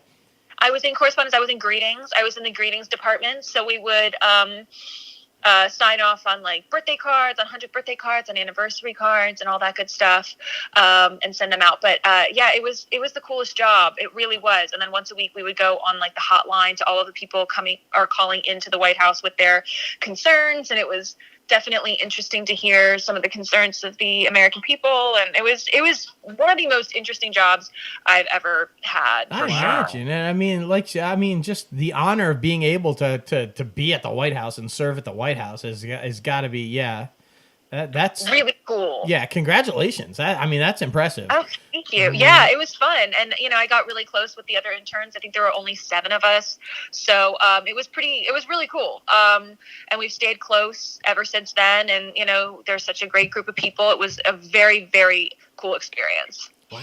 So okay, so. LA and Virginia, had to have been quite the culture shock, huh? Yeah, seriously. Yes, it really was. Yes, LA is a whole nother world. It really is. I've lived in Virginia, and then after that I lived in Pennsylvania, and then I went from there to LA. And yeah, LA is a whole nother ball game. It's a totally different world. Just the stuff that, you know, goes on, and the people, and you know, it's great. I mean, I love LA. I absolutely love it, but it's very different. But there's so much to do here. Yeah. There are all the best restaurants, all of the coolest stuff, all the coolest stores. It's always in LA. Yeah. Oh, yeah. So I do get a little spoiled, like when I go back home, you know, because I'm like, wait, they don't have this place here, that place here, and it's always in LA, you know. Exactly. So, yeah. You're gonna have to show us the holes in the wall. We're about to make the move out there. You're gonna have to show us some hole in the wall places. That's right. Oh my gosh, yes. When are you guys coming out? Beginning of the year, sometime between January and February, we'll be making the move out there. So. Yep. That is so exciting! Oh my gosh, I'm so excited for you guys. Oh yeah, we can't wait, and we feel the same way though. Every time we're there, we're like, this is just amazing. Yeah. They just the culture and the architecture, and like you said, they just have things there and do things there that you just can't see anywhere else. It's amazing. Every time it's harder and harder to come back to Mississippi. Like, seriously, I'm sure that's a culture shock. Yeah. Oh yeah, you have no idea. No idea. They don't even know what a double-story building is here. Like, seriously. You know, oh no, come on. Mississippi are you guys in? Biloxi. We're down on the Gulf Coast. Right on the coast, right on the water. Yeah. Okay, I filmed in Mississippi a couple years ago, and I loved it. I filmed in Jackson. Oh yeah, okay. yeah. Yeah, the Capitol. That's where a sound guy's working at now. Yeah, that's right. Picked up a job up there at the convention center. That's cool.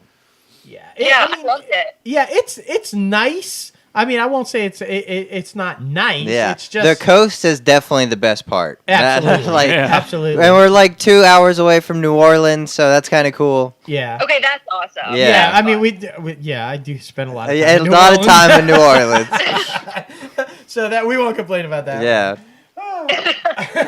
So okay, so let's talk a little bit, because we have a lot of listeners here who are trying to get into the industry, and one of the great things about all of our guests is that they really do kind of lend some experience and some advice and stuff. So what advice would you give anyone who's trying to make it as an actor or as an actress in the industry? What would you suggest or advice that you would have? And then maybe also some pitfalls and stuff to look out for and avoid trying to make the transition or trying to get into it. Honestly, I would say, I mean, this is so cliche, but just like hustle, hustle, hustle. Try to do as much as you can.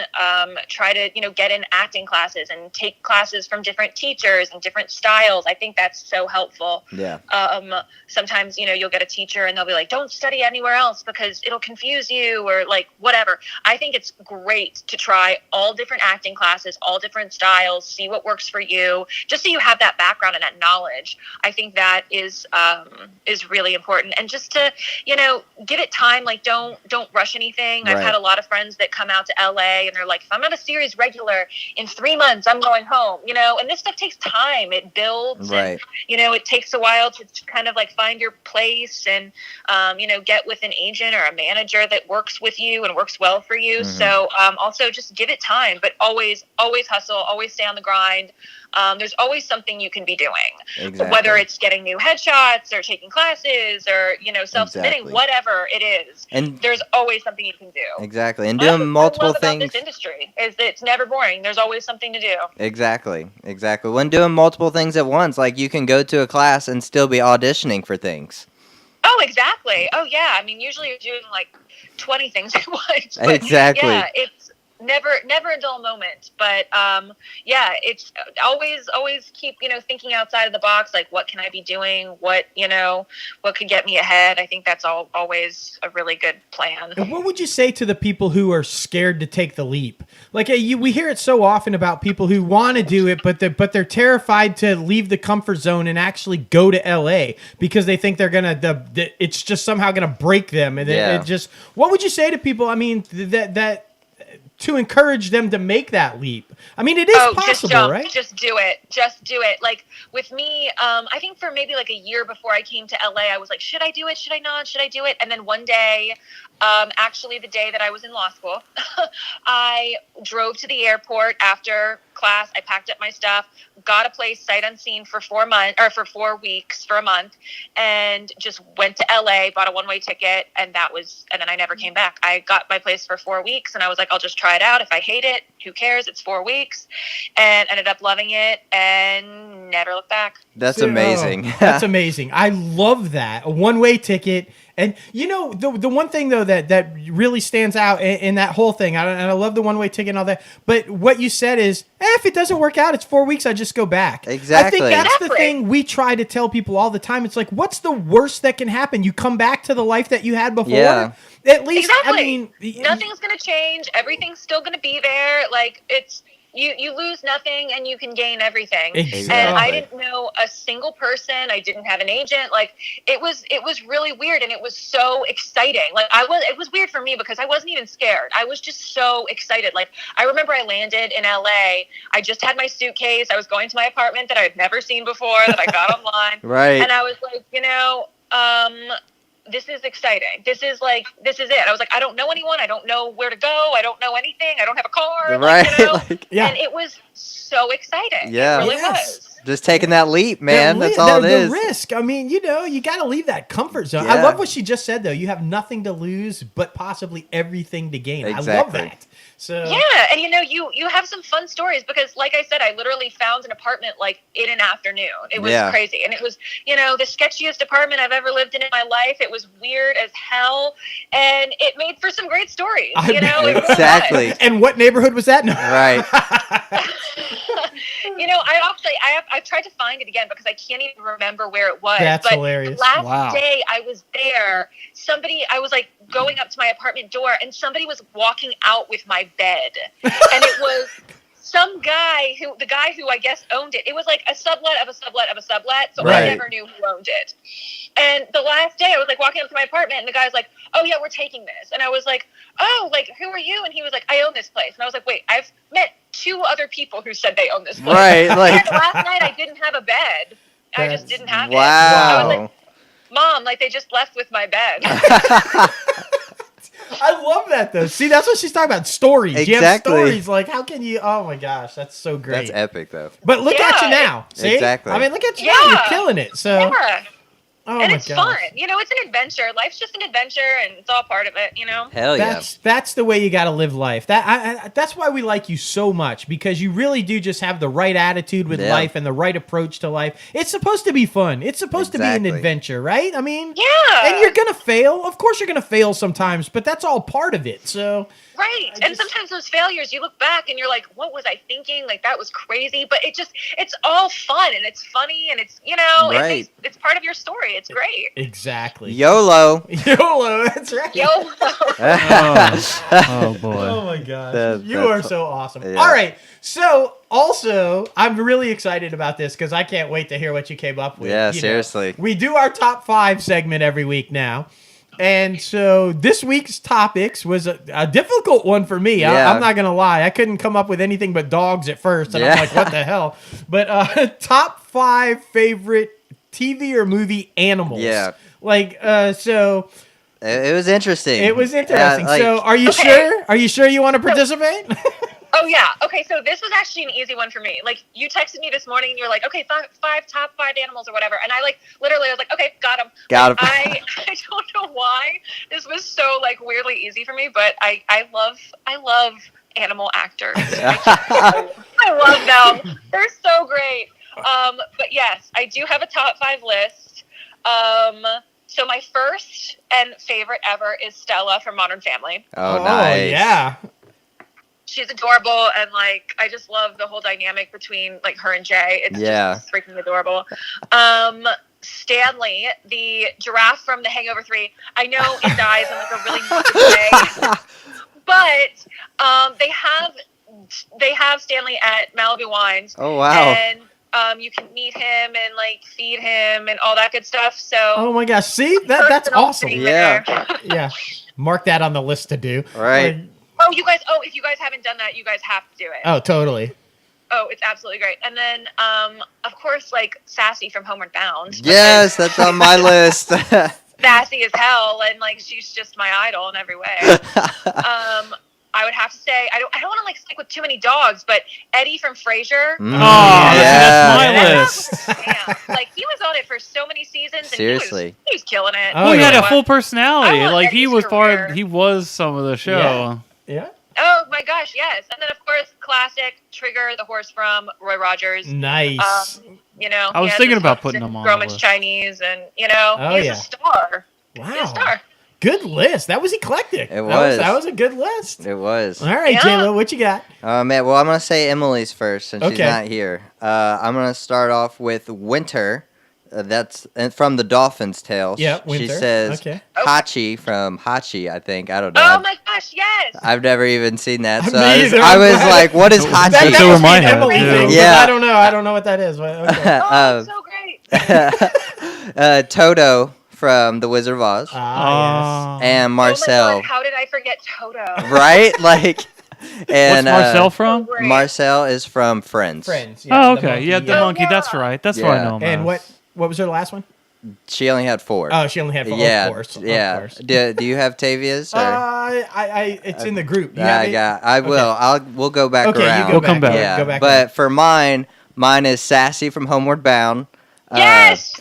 Jasmine from Secondhand Lion. I love the lion. Chance from Homeward Bound as well. I love Yes. Chance.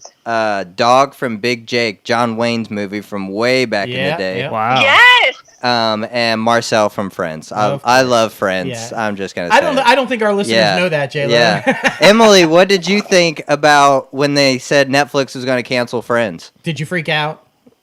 Me? Yeah. I didn't know that even happened. Oh my They were gosh, tweeting Twitter about freaked it. out. Yeah, well, it's coming back. They're yeah, holding they on to announced it, and the fans freaked out, and then they paid $80 million to keep it. So it was kind of crazy. Where have I been? Oh my gosh, I didn't know that. Well, that's what we're here for, Emily. Yeah, that is what we're here for. Current events. Damn, I had no idea. Yeah. Brought All right, to you Sound by- Man, what you got? What's your 5? I got Wishbone from Wishbone. All right. A child classic. Eddie from Frasier. Yeah. Yep. Jack from Pirates of the Caribbean. Oh, yeah. Didn't That's a think good about one. him. Oh, that's such a good one. Yeah. Yeah. Willie from Free Willy. Yeah. Of course. Yeah.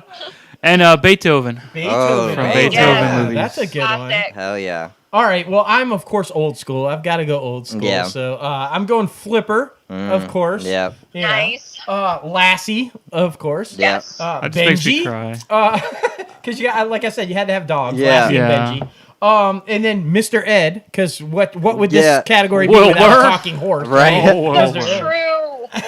And then just a random one, but Clyde from Any Which Way You Can with Oh, Clint man, Eastwood, the yeah. orangutan. You know, Oh my right? God, Clyde. yeah. I mean, I loved that movie. I loved Clyde. I mean, who Yeah. doesn't love a good orangutan, I right? couldn't Oh think my of his name, gosh. so I didn't even go for it. Yeah, you're but I like, would have no. done that. That's it. Yep. Oh my goodness. All right.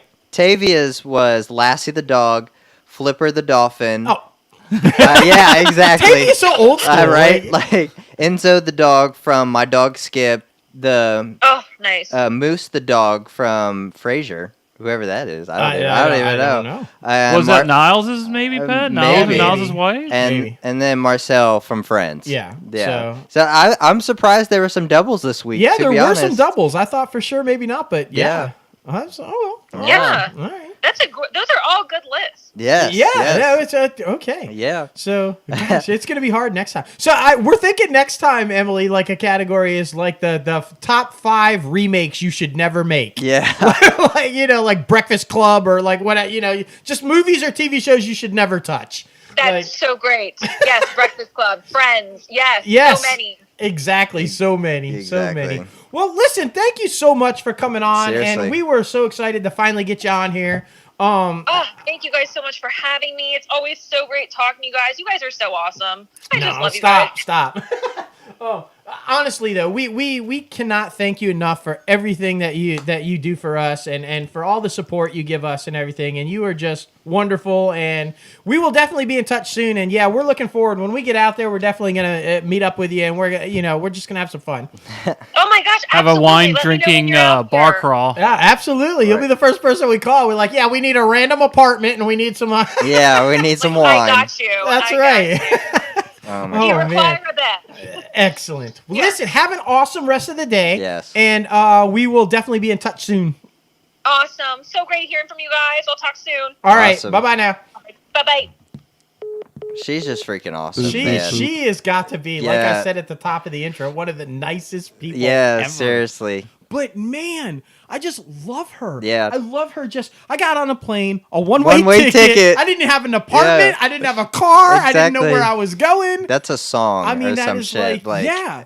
But oof. look, now she's killing it. I mean, she's been in Exactly. some huge stuff. Exactly. And she's just living life. Exactly. And she had no clue. Mhm. She didn't know anybody. Yeah. She didn't. I mean, Yeah. Oh my goodness. that's the way to do it. Seriously, it That, really I is. love her approach to life. To just life in Just general. life. Yeah. And look how fun and happy. I mean, exactly. she's just follow her. Exactly. Be Emily Peachey. Emily Peachey underscore. That is Underscore. her handle name on Instagram and Twitter. So Yeah, go and she follow does him. have a Facebook fan page. Yeah, So okay. just I mean, Yeah. trust us, guys. She is worth following. Yeah, she's just seriously. amazing and just such an outlook on life and such great posts and she's amazing. Follow Yeah, her. seriously. And we can't wait to have her back on. Yeah. again. I mean, Yeah. But word of the day. word of the day. Word of the day's hero. Hero. Hero. But we're referring more towards hero prop. Hero prop. So this is the prop that would be used for close-ups, has all the necessary details, or is the true McCoy, like cars as a DeLorean in Back to the Future, like the true DeLorean, or in Supernatural, the Impala. Those baby. are Baby. those are all cars that has all the details and all necessary functionalities. Unlike a static or a fake prop used for art action scenes and other stuff like that, this would be the thing that would be running, the one that could move around and Yeah. do things. Yeah. Yeah. I So like hero it. prop. Yeah. Hero. I like it. I like it like that. And it could be from I a small like it a little lot. feature I prop to like something that. much larger. Yeah. All right, now it's time for the box office predictions. Man, I'm just saying I'm doing pretty well recently. I'm just saying. Yeah, you really are. You're Like, even coming really close with the monetary numbers. totals. Yeah. Like Yeah. last week, I was right again with basically all the numbers. Ralph Breaks the Internet had 25.6 million. I predicted 15 to 20, and it was number one, like I predicted. Number two, it was The Grinch, which I was surprised about. I actually predicted this one to be number three, but it was actually number two. It got 17.9 million. I predicted 15 to 20 million. Creed 2, this one actually took a big hit from the first week to the second week. I saw that. More than a 50% drop. Yeah. Like, I'm very surprised about that because I predicted it for number two, and it got 16.6 million. I predicted 20 to 25, so that's kind of more people need to go see that one, guys. Go see it. Fantastic Beasts got number 4, like I said. They got 11.4 million, and I predicted 10 to 15 million. And Bohemian Rhapsody got number 5 with 8 million, and I predicted 7 to 10 million. Yeah, so pretty spot on. I I honestly, I think that the jump for Grinch and the fall for Creed is just because we're getting closer to the holidays. To Christmas. I mean, I wouldn't even be shocked if you see Grinch bump up to number 1. Oh shit! During and that's so crazy. It came Yeah. out before Thanksgiving. Yeah. Like It's getting a lot of solid reviews, though. Seriously. And everybody that I know that's seen it said they love it. Yeah, So even more so than the Nutcracker, and that's like a huge holiday thing. So it's all the Benedict Yeah. fans. I mean Cumberbatch, right? Seriously. It's- like people love him. people love him. I forgot what the fan club was. What are they called? The Cumber. I have no idea. I forgot they have some. Yeah, I'm special sure. fan I'm club sure or Little Cam something. knows. Yeah, Little Cam knows because she's one of them. Exactly. I mean, yeah. I just want to know. I need to know: is Martin Freeman anywhere in the Grinch? Because they can't do anything without Yeah. being in it together. So I mean, I'm I just don't know. saying. Yeah. Like- oh my god. There you go. You have the Hobbit movies, and he was in there. Yeah. You have Marvel movies. He Yeah, came they're out both as in the his- MCU. Yeah. I mean, they're Sherlock. I Yeah. mean, is he in the Grinch? I don't know. We're gonna have to look that up. That's right. Oh man. But this week, I think number 1 will be Ralph Breaks the Internet yet again with around 16 to 20 million.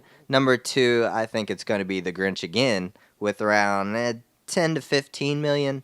Number 3, since Creed dropped so low, I'm going to put it back at number 3 with around 11 to 15 million. Number 4, Fantastic Beasts with around 5 to 7 million. And number 5, Bohemian Rhapsody with around like 5 to 7 million. There you go. That sounds about accurate. I got to tell you, though, go see Creed 2. Yeah. I saw it, and I'm telling you, if you haven't seen it yet, go see it. Michael B. Jordan is phenomenal. Yeah. Stallone is phenomenal again. A lot of surprises, a lot of little twists, and you won't regret going to see it. I'm telling you, it's a great one to see. You know what I want to go see, though? I'm on a mission to go see it this week because I'm afraid it's not going to be in the theaters much longer, and I really want to see it. Front Runner with Hugh Jackman and our friend Spencer Spencer Garrett. I really want to go see it. Yeah. I think Is it at ours? I think it's at Cinemark, so Yeah. I think we should go see it. We should go on a mission to go see it. Hell yeah. I'm down with that. We still need to see First Man and Bad Times at the El Royale too. Yeah, I really want to see that one. I think Bad Times at El Royale is going to be much like Hotel Artemis. I think Yeah. it's going to be one of those artsy, awesome films Yeah. that just people didn't get. Yeah. I mean, maybe. We'll see. But Front Runner, I want to see Front Runner. Yeah, that one for sure. And we just want to say thoughts and prayers with the Bush family. Yeah. R.I.P. 41. Yeah. God bless. Yeah, seriously. All right, now time for the Billboard chart toppers. On the Hot 100 this week is Travis Scott's Sicko Mode, which is surprising because his album dropped like a month and a half ago, 2 months ago. Yeah. So it's crazy how singles from an album can just get picked up and brought back into the limelight like so fast like that. I mean, it's nuts. It really is. And Music is so unpredictable. it is. I mean, like, well, I saw seriously. a thing today. Ariana Grande was going back to her, saying that she wants to release music like rappers release music, like how crazy long albums / mixtapes, just where singles will take off, and it doesn't even tell a story. But I mean, singles are kind of where the money is. People make livings off of singles. It is. It's true. Like Vanilla Ice. I'm just saying. Yeah. I mean, back in the day, remember the single was literally just a single, and it was meant to sell the album. Yeah. Now they don't even care about the album. It's like the album is just someplace to put the singles. Exactly. I mean, it's like, it's forever changing as well. It's just the whole industry. And on the top 200 is Mumford & Sons Delta. It's still at number 1. So I still need to listen to that one. I haven't tried that out on Apple Music. But a lot of good music's out there. So definitely subscribe to Apple Music because I love it. Like me too. Yeah, 3 months. I don't know what I'd do without it. 3 months free for anybody who has an Apple ID. Yeah, go check it out. But anyway, guys, that is our show for this week. Thank you so much for getting crazy with us. Thank you again to the one and only Miss Emily Peachey for coming on the show. Yeah. So much fun. Yeah, so much fun. Make sure to like and subscribe to this podcast everywhere. Spotify, Google Play Music, and Apple Podcasts. You can check it out. Like and subscribe. Give us a comment. Rate us 5 stars, all that good stuff. Make sure to follow us everywhere. At Twitter, it's Crazy Ant Films. Instagram, crazy_ant_films. And on Facebook, it's the Crazy Ant Film Company. We're also on Reddit and YouTube under Crazy Ant Films. Just follow us everywhere. I mean, man. we're everywhere. Seriously, we have a website, crazyantfilms.com, that we're reinventing right now. And we're also creating like a newsletter for the beginning of the year. So if you want to subscribe to that Crazy Ant newsletter, that's going to be fun. For everyone following us, you guys know because we've been kind of hinting. And for the new listeners and new followers, big changes coming at the beginning of the year. That's right. You kind of hinted at it. We hinted at it moving out. With Emily. Yeah. And that was a hint. That was pretty much like slap in the face that we're doing it. Well, I mean, like we said, new name, new location, new look, new... Yeah, exactly. It's 2019, man. Soon, Crazy Ant Media. That's right. Yeah. Whoa. Soon. Whoa. Coming Things soon. getting big. Yeah. Exactly. We made that post the other day. Change is coming. Change is coming. Hell yeah. But anyway, guys, thank you for, like I said, coming getting crazy. And we love Oprah! Oprah!